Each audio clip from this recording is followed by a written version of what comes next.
Next up at UFC 286, we have the much talked about Mokaev taking on UFC newcomer Jafel Filho. Mokaev is 4-0-1 in his last 5. He's coming off the submission win over Malcolm Gordon. Jafel Filho is 5-0 in his last 5, coming off a Contender Series win to earn an official UFC slot. And we know Mokaev at this point, right? He's a nasty wrestler. He's just going to shoot, wrestle over and over again.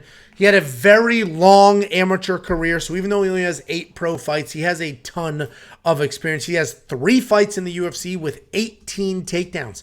He's coming off that submission win over Malcolm Gordon where there were some holes poked in his game, some wind taken out of his sails.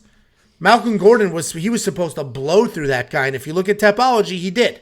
But if you watch the fight, he had his back taken, he was almost submitted, he was picked up, he was slammed, he was swept. So some holes in the, I don't know if it's grappling or if Mokaev just takes too many risks. I don't know what it is, but I think we can say he's very talented. You can trust him to come out there and wrestle his ass off, but he's not dangerous. He's not out there trying to rip people's heads off. He's out there trying to get takedowns in control time. And the Charles Johnson fight, how many takedowns did he have in that? 10, 11, something absurd? All that means is these people are standing up on him. Islam's not getting that many takedowns in his fights because when he takes you down, for the most part, you're not just standing right back up. Anyway. Oh, it's kind of like Usman. Just can't hold people down.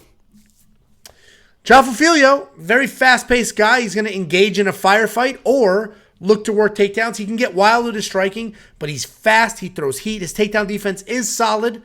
His offensive takedowns, they're there as well. He's mostly looking to strike with you, but if you pressure him and he doesn't like it, he will back up, look to clinch, look to get a takedown. Overall, solid striker who can set a pace. Mokaev should win this fight. He should win this fight. He should do what he does. Get a million takedowns, a bunch of control time, maybe get in a little bit of trouble, and then work his way out of it. But there's all this talk. He's talking about my shoulder. I needed surgery. I should get surgery, but I'm not going to get it. I'll be fine for this fight. That's the type of arrogant bullshit. He's coming off that Malcolm Gordon fight, acting like he beat a world champion. He barely beat a guy the UFC was begging to cut. And I don't want to say barely beat because he finished him, but he was in some trouble that he shouldn't have been in that fight. So Mokaev is going to be the pick. He should absolutely go out there, wrestle, get it done. I have to assume that his shoulder works and it works well enough to go out there and fight. But the reality is the fact that he's talking about it, oh, I need surgery, but I'm not going to get it, it's a little bit of a concern. What do you think, Jakey boy? Yeah, and somebody said, I wonder if he's bullshitting about his shoulder. He is not, bullshitting. This was December 30th, you can't really see the caption, but you can see he's in a sling. And he basically said he needs shoulder surgery. He said that he was in, I think, practice, and he either picked somebody up or somebody picked him up, slammed him, dislocated his shoulder, said, I need surgery, December 30th. That was about 10 or 11 weeks ago. And then a couple weeks later, decided, I think I can just kind of work through it, rehab it. Now, when I do my Google research, I'm not a doctor, I'm not a medical doctor. I was very close. I actually kind of changed my mind at last. I was in medical school. I had a year left my residency, changed my mind. I wanted to do this instead, so I put that on the back burner. Parents are still a little bit upset about that. So I'm not a doctor officially, but on Google, they say that a shoulder injury takes about 12 to 16 weeks to fully heal. Now that is if you're not doing anything with it, right? If you're just sitting there, you have it in a sling for a while, you're not doing anything with it. To fully heal a dislocated shoulder is like 12 to 16 weeks. It has been 11 weeks since he dislocated his shoulder, and I guarantee he hasn't been just not doing anything with it. I'm sure he's doing everything he can with it in practice without like really, really straining it. I'm sure it still hurts. He says it still kind of bothers him, but he can work through it. And in that interview, when he's talking about his shoulder, he says, I won't have any excuses after the fight. Why would you need excuses if you're going to win, Mokaev? Why are you even talking about, I won't have any excuses? That's if you lose. That's saying if I lose, I won't have any excuses. Why are you even entertaining that idea, Mokaev? That's a red flag to me. Minus 800 at this point for him is absolutely insane. Even with a good shoulder, as Angel mentioned, we talked about, he was struggling and losing positions against Malcolm Gordon. This guy, Filho, knows what the hell he's doing. He's a 14-2 fighter, very experienced, knows what he's doing on the ground, in sweeps, in positions.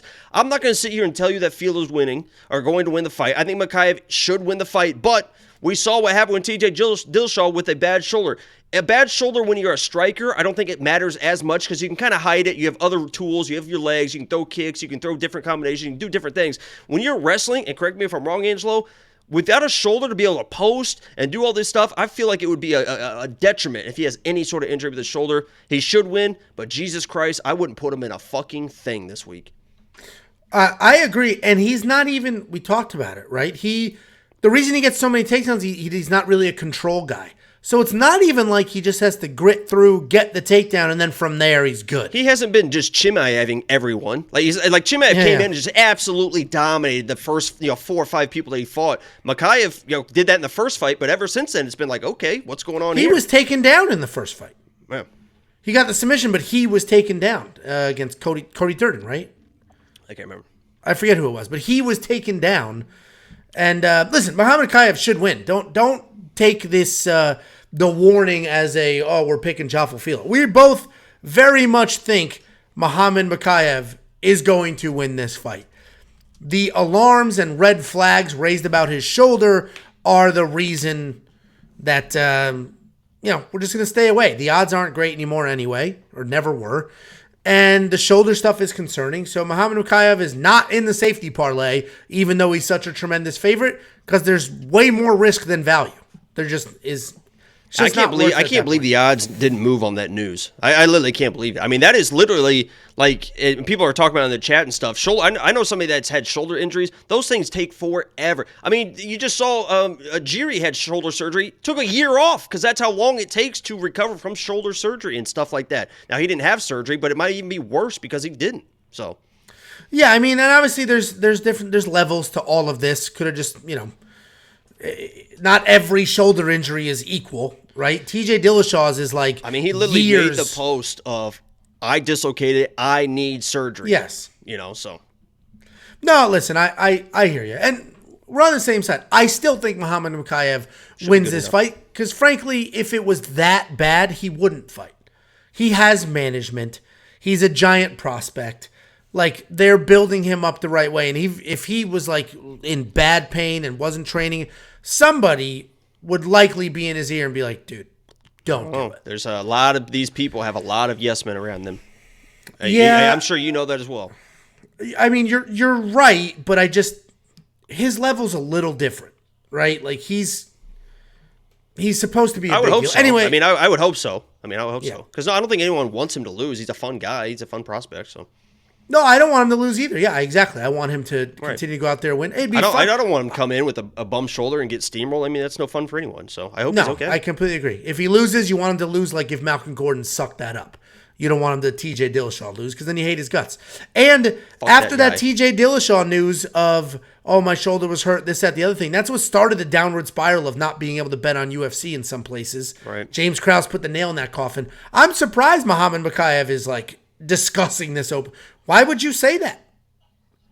Like, why would you say that? You literally could be... I mean, people say that because they think that they might lose, and they're trying to... I won't have any excuse. Well, you're making the excuse right now, ahead of time. Like, Of course, like, afterwards, you're going to be like, oh, no excuses, but you literally already made your excuse in case you lose. I mean, it's already there. I mean, that's the reason why you do it.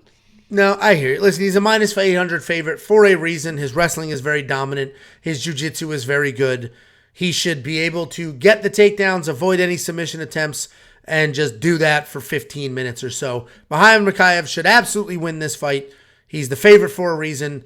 I'm going to avoid. The odds are just way too wide, and there's the question marks about the shoulder injury. If we were positive this dude was 100%, yeah, you know what? It is what it is, but we're not. Hey, you know what? So no bets. Hey, my guy. Hey. We on picks.com/bets. If you sign up with any one of our affiliate partners using our link, the betting affiliate partner, the sportsbook affiliates, I'll send you $50 as a thank you. We on picks.com/bets.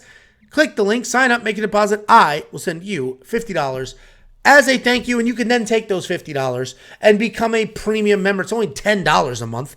We've given you more than 21 units of net profit in 2023 alone. This year alone, only the events in this calendar year, we have given you more than 20 units of net profit. That means you got your bet money back and then 21 units. We don't